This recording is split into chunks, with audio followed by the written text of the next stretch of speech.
leap of faith. This is the way. Truth is, I am Iron Man. Tells me when you'll cement this.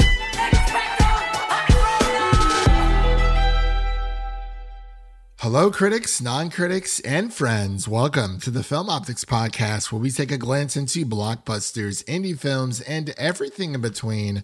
I'm your host, Christian, and as always, I'm joined by my partner in film, Devin, and today we're here to give our spoiler-free thoughts on Pixar's latest film, Inside Out 2. But before we begin today's episode, you can listen to our podcast on podcast platforms around the internet.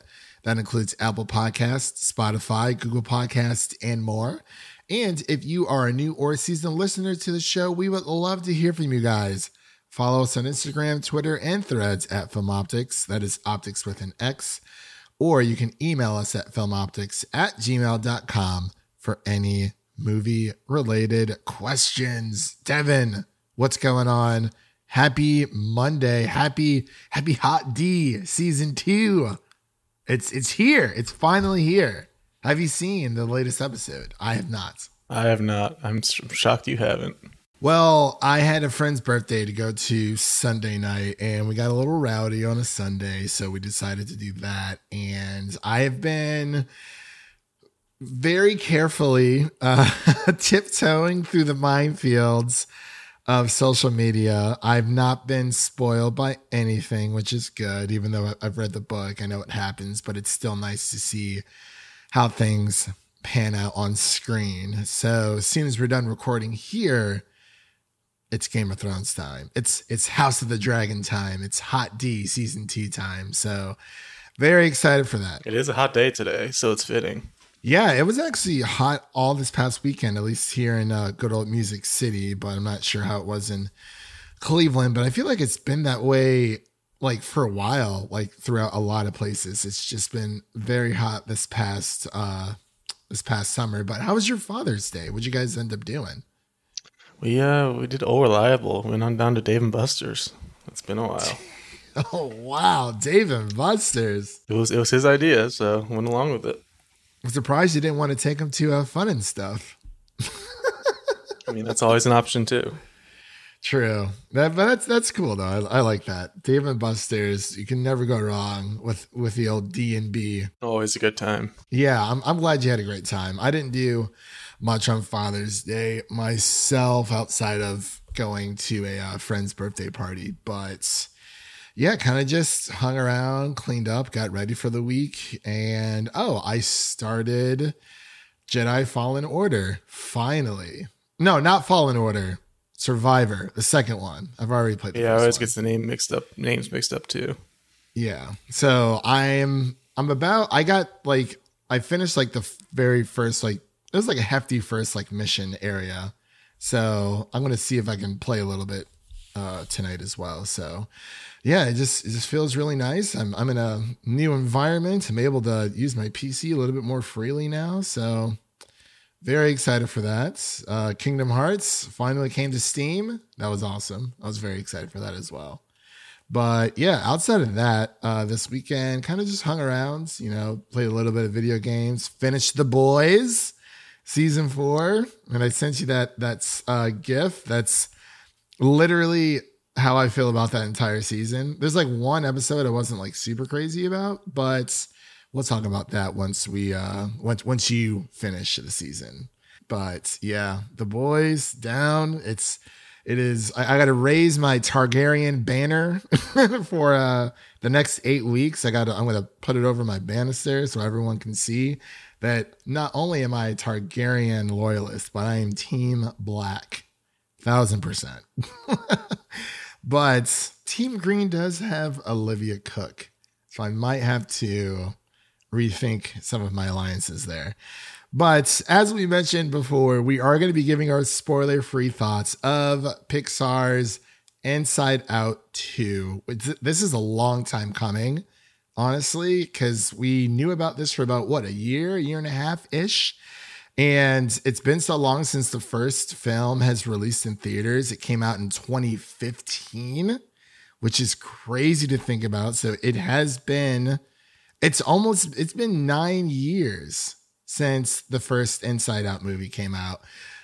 Did not think we were going to be getting a sequel, but I'm glad that we did. And we're going to be talking about it here today on the show. So without further delay, we'll be right back after this introduction to Inside Out 2. I'm anxiety. I'm one of Riley's new emotions, and we are just super jazzed to be here. Where can I put my stuff? What do you mean, we? I wish I was as tall as all of you. Who the heck are you? I'm Envy. Look at your hair. Oh, yeah, not happening. Okay, who's this guy? What's your name, big fella? That's embarrassment. He's not really big on eye contact or, good talking, but he's a really sweet guy. Well, welcome to headquarters, embarrassment. Oh, we're doing a fit. No. Oh, nope, going high. Oh, you got a real sweaty palm there, buddy. What emotion was that? That's ennui. On what? Ennui. It's what you would call the boredom. Well, come on up here. Onward. Am I saying right? Onward. No. Oh, nicknames. I'm gonna call you Wee Wee. No. And we are back with our spoiler-free review of Inside Out 2. The director of this film is Kelsey Mann, and the writers include Meg Leflevre, Dave Holstein, and Kelsey Mann herself, and stars Amy Poehler, Maya Hawke, Ayo Edebiri, Kennington Tallman, Yvette Nicole Brown, Shirley from Community, aka the manager from Drake and Josh. God, what was her name? Drake and Josh. Helen. I think it was Helen. That's what it was. Yeah, sounds right. Yeah, I'm pretty sure it was Helen. The manager of the premiere movie theater. So you don't really see really quick, like you don't really see a lot of sitcoms where people work in movie theaters anymore. Like, like how like the main characters have like a job. It's usually now like a bar or like they're like a waiter or something like that. But man, Drake and Josh was ahead of its time. Always. For sure. Always. And the story is as follows. This film follows Riley in her teenage years and encountering new emotions such as anxiety, envy, shame, and it's not sarcasm, is it? Because sarcasm is not. It's a French word, ennui. Ennui. Do you know what ennui means? Did you take French? It's strange. I don't know.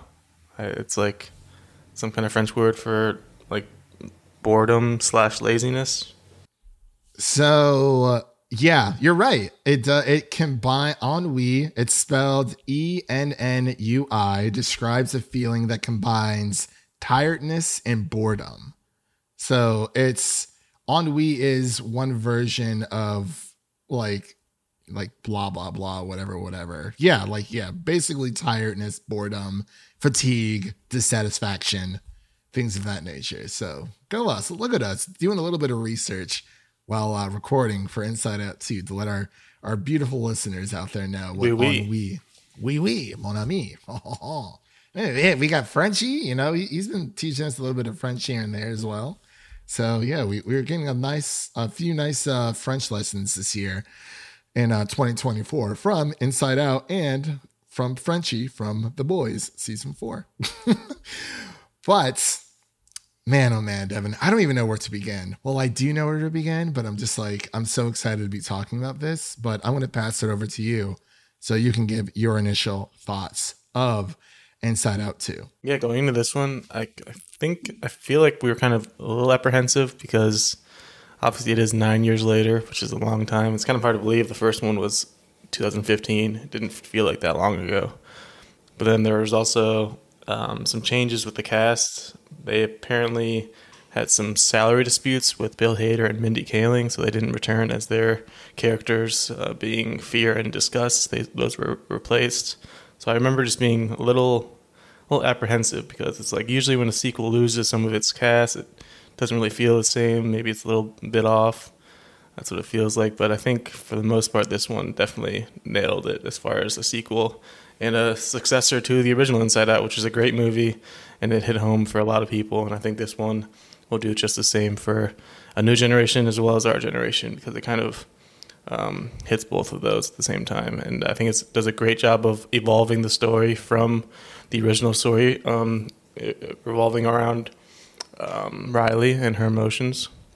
Obviously, we have some new emotions here, and it does take place 2 years after the original, so not too long after the ending of the original, where Riley is back home with her family and realizes that it's okay to feel sad. And that was a great message to that movie. And then this movie introduces the main character, I would say, is anxiety, which is definitely a big emotion you feel a lot in your teenage years when you're starting to get to high school and trying to figure everything out, and everything is just new and embarrassing, which is obviously another emotion that gets brought in here. And envy, another one that is something you definitely feel a lot throughout high school. And it's just it's so poignant to just show all these emotions as she's literally like waking up into puberty. Like, obviously it doesn't happen that fast for everyone, but sometimes it does feel like that when you just feel so different on a day-to-day basis. And this movie does a great job of portraying that and showing like just how all the emotions can just take over, and it's hard to control what's going on in your life, and it feels like it's very easy to relate to that on a high school / teenage level. I think they nailed that. I think it's a great way to evolve the story from the first one and add in new characters without taking away from the original characters. Let's take a quick break. What's up, cinephiles? I'm Nicholas Ibarra. And I'm Bella of Stratus. And we want to tell you about the Gimme 3 podcast, a series for cinephiles. A show in which we pick 3 films based on one theme. That's right. 3 films, one theme, like Gimme 3 movie musicals. Gimme 3 Michelle Pfeiffer films. Gimme 3 Pixar films. Gimme 3 reasons why you shouldn't listen to our show. That's not an episode, that's just a legitimate question. The Gimme 3 podcast is not just about expanding your watch list, it's about saving you precious time when you're endlessly scrolling through your streaming apps. So take 3 seconds and subscribe to the Gimme 3 podcast, a series for cinephiles.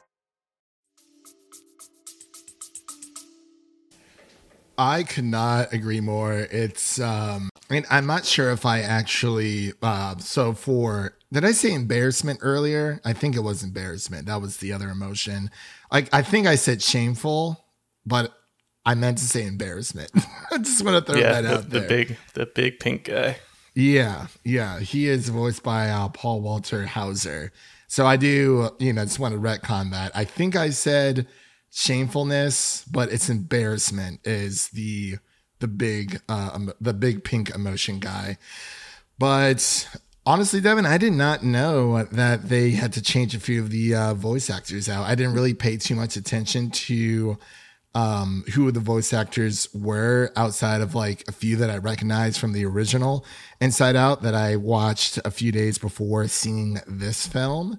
And I mean, still holds up. I was like, it's so good. And, Pixar and Disney animation, mostly Pixar, I would say, has been hit or miss lately. We did have a few Pixar films that went straight to streaming, such as Soul, Turning Red, and Luca. And I think those are all great films, but it's nice to see Pixar back on the silver screen. And I understand, you could say, oh, well, what about Buzz Lightyear, or Lightyear is what it was called, just Lightyear. That was also Pixar, but it just did not hit at all.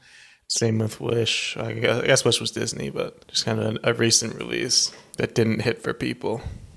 Right. Yeah. Wish is Disney animation. Same thing with Strange Worlds. But this is Pixar, and I actually feel like this is Pixar going back to its roots. And honestly, if there was any Pixar film that I would have loved to see get a sequel, it is Inside Out. And I'm glad that we were able to receive this film. And it's only the runtime is 1 hour and 36 minutes. It is stupid short, not like short, but you can follow along. The story doesn't feel overbearing.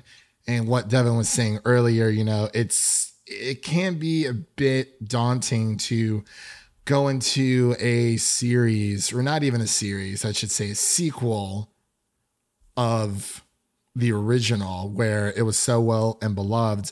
I was in college when the first one came out, and I think the first film did a great job of, like you said, explaining that, you know, even though like a lot of like Riley's happy memories weren't technically happy, it's like you can feel sad and remember good times, you know, from your life, and feel sad that, you know, it's not, you know, things aren't the way that they were. Even though it is a happy memory, it can also make you feel sad. So it's very important. At least for the first film, it showed that, you know, how important every emotion is, and it is this coexistence of the human minds where, you know, these feelings kind of just rush up and take over out of nowhere. And I think what this, I wouldn't really call it a franchise because it's only 2 Inside Out movies. There is a series in the works, apparently, so like, they are building it out. That is true. That is very true. We'll call it a semchise, a semi-franchise. It's getting there. But yeah, it's getting there. They're building it from the inside out. Hey, I like that. You heard it here first, folks. They're building it from the inside out. That should be their tagline for the series. That really, really I think there's a pull quote in there somewhere. I'm not going to lie. There's a pull quote in there. We're going to find it. But as for my thoughts for Inside Out 2, I was a little reluctant to see this because I was like, well, you know, the first one was so good. I wasn't sure how they were going to tackle everything. And, you know, with bringing in these new emotions like ennui and embarrassment and envy, and of course, anxiety being the main, I can't even call anxiety a villain. It's because a little bit of anxiety is good because it keeps you alert.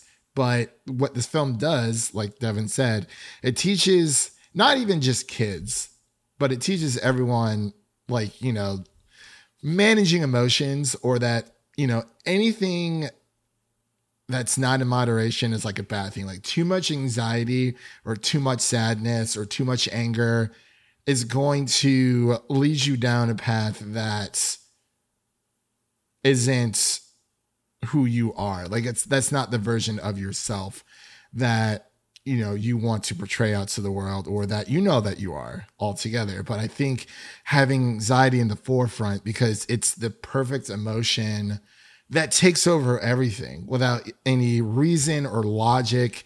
You know, throughout this entire movie, you know, Riley goes to a hockey camp, and this is basically a hockey movie.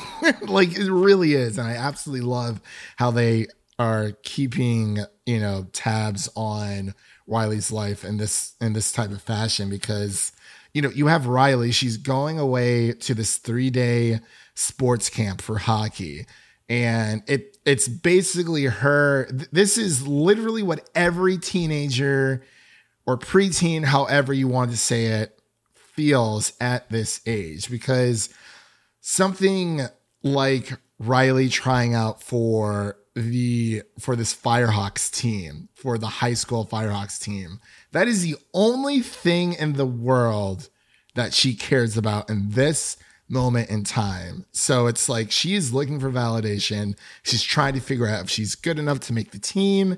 And you see the events unfold where her anxiety played by Maya Hawke, take over. Great casting, by the way. Great casting. Yes, great casting. And of course, you know, Ayo Edebiri playing as Envy. Like it was just a perfect mix altogether. And it's like Riley is trying to impress the Firehawks, impress the camp coach, played by Yvette Nicole Brown. And it's all she cares about. It's the only thing she wants in life is to be part of this team. And even just talking to other kids is a struggle. Like she can barely even form a sentence around these kids. It's just like, that's how it feels sometimes when you're first starting off at a new place and at a big new high school or a new team. Like it's just tough sometimes, and it does a great job of showing that. Yeah, and it's like, you know, she's trying to fit in, and in whatever way, you know, makes sense to her at that point. And, you know, you see the effects of anxiety take over throughout the film. And, you know, it leads down paths that I didn't think that they were going to go, but they did. And I love that they did. And, you know, they talk about suppressed emotions, which is part of the trailer. So that's not really a spoiler, but it's, you know, all these emotions working together, where I've seen a lot of people like online saying, oh, well, they weren't sure how anxiety is going to be like the quote unquote villain. It's like, well, anxiety is not the villain. It's just anxiety was like the antagonist. Like anxiety was the issue, much like sadness and joy. Sadness and joy were kind of, you know, mixing it up a little bit in the first film, because I guess you could kind of say that sadness was like the antagonist, but in the first film, joy always wanted to keep Riley happy no matter what. But it's like, well, you know, she's got to feel sad sometimes, because too much joy, I mean, that's an issue too. But in today's day and age, where kids are expected so much out of their peers, their parents, you know, their friends, whoever it may be, anxiety starts to take over. And I think they did a beautiful job with it, with everything, with her trying to just fit in. You know, she, like, Riley has her friends from the Foghorns. That's the team that she joined in the first movie. And, you know, she's, you know, like 7th, 8th grade. She's moving on to bigger and better things. And I don't know. I feel like I'm repeating myself here, but it was phenomenal how the story itself, I didn't think they were going to outdo themselves, but they did. And I teared up a little bit. I was like, this is, it gets pretty crazy towards the end. And then like it ends on like the best note in the world. And I want them to continue this. Like I want to see Riley's, you know, like through high school, like her going to college, adulthood, because I feel like this is the perfect franchise that they're able, it's the most relatable franchise, really, at least in Pixar's, for Pixar's sake, where everyone can relate to it. The jokes land. They do some wild things in this movie, and Devin knows exactly what I'm talking about. And how was your theater reaction? I wanted to ask you. It was decent, nothing too crazy. Definitely a few kids here and there, just eating it all up, of course. Yeah. A lot of snacks. I feel like there's a lot more snacks when there's kids' movies. I agree. For my theater experience, it was a good mix between like adults, because, you know, most of us were in college when the first film came out, like I was. And it was a good mix between like younger, older adults, like they were their significant others, or just going to see the movie by themselves, and kids. But the kids ate it up. The adults ate it up. They ate this movie up so fast, and they laughed. Every single adult laughed at every single joke. It was great. I think I had a great audience when I saw this movie. And did you see, was there like a new Pixar animated short? Because I got to my theater a little bit late. Like I walked in as soon as like the Pixar logo was. No, like, there wasn't playing. anything that I saw. Okay, I wasn't entirely sure. I was trying to skip the the previews. Yeah, it's tough to time it out, but I don't think there was anything. There was a little post-credit thing that I did not stay for, but I saw what it was online. I didn't know there was a post-credit thing. I think I'll have to look that up as well, because I wasn't entirely sure. But I apologize for hogging the mic. Devin, is there anything else you want to bring into the conversation that we have not had a chance to talk about already? I know we're talking about non-spoilers because we want everyone to see this, but yeah, did you have anything else you would like to add? Yeah, I think overall the movie just kind of nails it as far as a sequel to such a beloved movie, and overall creating a new story that feels familiar, because it is only 2 years past in the story as far as Riley's life goes. So just kind of keeping us in that world, so not changing too much, but then bringing in some fresh new ideas to keep up with Riley, who is obviously changing a lot as a new teenager, and then keeping some interesting story beats. I think the only real issue I had, I really wasn't a fan of Ennui. I didn't really, I didn't like the character. I didn't like the explanation for the name because I was just confused. I was like, wait, what did they just say? What is this thing they're talking about? Mm-hmm. Imagine if you're a kid, how confusing that would be if us adults are confused by it. And they didn't really explain it very well. Like, they just kind of blurred right past it when they were talking about her as a character. So I was just like, I'm not really a fan of that one. But other than that, yeah. I will say there is a voice actor in here. I'm not sure if you know who Young Ye is. He is a video game YouTuber. Yeah, I did hear he was voice acting one of the characters here. Do you know which character that was? I'm not going to say it here, but okay, yeah. Like if you know, you know, and if you know who Young Ye is, you're going to know exactly the character he's voicing. And I did not know that until literally just now. I was looking through IMDb, just seeing who was like voicing the other characters, and I was like, that's why his voice sounded so familiar, because he got into voice acting. And yeah, I don't even know if he does. I don't know if he does YouTube anymore or not. It's been a while since I've watched his videos, but he's a great YouTuber, great gaming YouTube channel. Did you see? I don't remember which publication it was, but somebody ranked like the hottest Pixar dads, and Riley's dad was at like the top. It's very strange. Dude, Pixar and like parents and like attractiveness. It's interesting that it's the dad this time, because obviously Incredibles, like, I know. The mom's usually where it's at.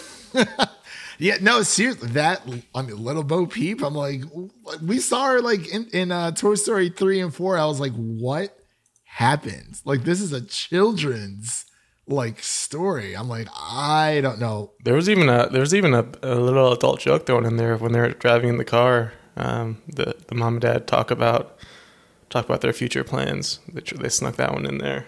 Yeah, that is very true. But yeah, like you said, it's, this is 2 years after, so it's like, I wonder how far they can go with this. Like, I feel like it needs to be like timestamps of her life. I'm not sure how far into her life they would go, but because one of my friends was talking about it, how they would love to see like, this like an Inside Out movie following Riley's life, like just throughout her entire, like into adulthood. And there's a secret emotion that comes in into the folds. We're not going to say who or what it is, but it's genius, and I absolutely love it. But I think the ending of the movie was so powerful, because Riley is trying her darndest to join this team, and it's the only thing she cares about, because of redacted information that we can't talk about, that we're not going to talk about here. But once you see it, you'll know. And I was like, wow, I did not think Pixar had it in them to go that far with Riley's character. And I guess I'll just leave it at that. But I thought that was... Yeah, the full emotional range. The full emotional range, and it also shows that, suppressed emotions and just being anxious has its ups, but there's also a lot of downs, and you have to take it in small doses, because a little bit of anxiety here or there is good, because it keeps you alert. It's kind of like I guess you could have just said, oh yeah, fear turns into anxiety, but anxiety is its entirely new emotion, because within this film, you see that fear, out of all the other emotions, relates more to anxiety than everyone else. Yeah, he was like, "Oh, we're gonna get along great, aren't we?" Yeah, exactly. But there's the slightest line difference. It's more, anxiety's more like, it was worrying about things. Anxiety is more about worrying about things that haven't happened yet, and then fear is like you're worrying about things that are happening, like in the moments, like as they're happening. And I think the film did a great job of depicting the two, between what the difference between fear and anxiety is, because they are similar, but they are entirely different. But Yeah, let's get into our final thoughts and our ratings here, because we'll talk about it all day. I wish we did a spoiler review for this, but maybe we can later on. It just depends. Got some House of the Dragon to watch, so I don't know. But let's get into our final thoughts and our ratings here. Devin, I'll pass it over to you. What are your final thoughts and ratings of Inside Out 2? And also, I wanted to ask you, this as a follow-up, if they made an Inside Out 3, what point of Riley's life would you most be interested in them introducing like new emotions? I think they could save a lot of money and make a short film, and it could be inside a boy's mind, because there would not be a lot going on up there. It'd be really easy. There's like only a couple emotions up there for a teenage boy. Yeah. That's very true. I mean, that could be a Pixar short. I mean, they should start paying me, I think. I think they should. I mean, yeah, they're changing the game inside out, one emotion at a time. But yeah, what are your final thoughts and ratings for this film? Yeah, final thoughts. I think this is a great evolution from the original Inside Out. I don't think it quite hits the emotional peaks that the first one did. It's not quite as sad as the loss we had in the first one. May he rest in peace. May he rest in peace.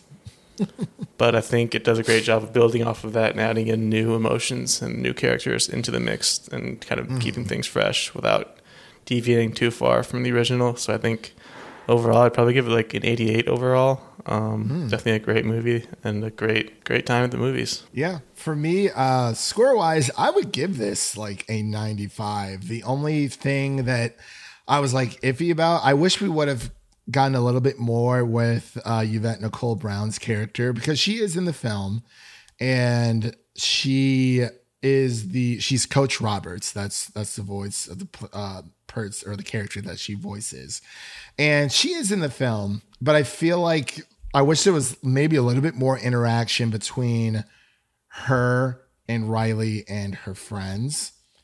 And because you get a lot of interaction between her friends and Riley for reasons we can't say, but I wish we just would have gotten a little bit more with her. Usually, when it comes to movies like this, the parents aren't really around. I mean, they're at camp for 3 days anyway. It's not like parents are there with them.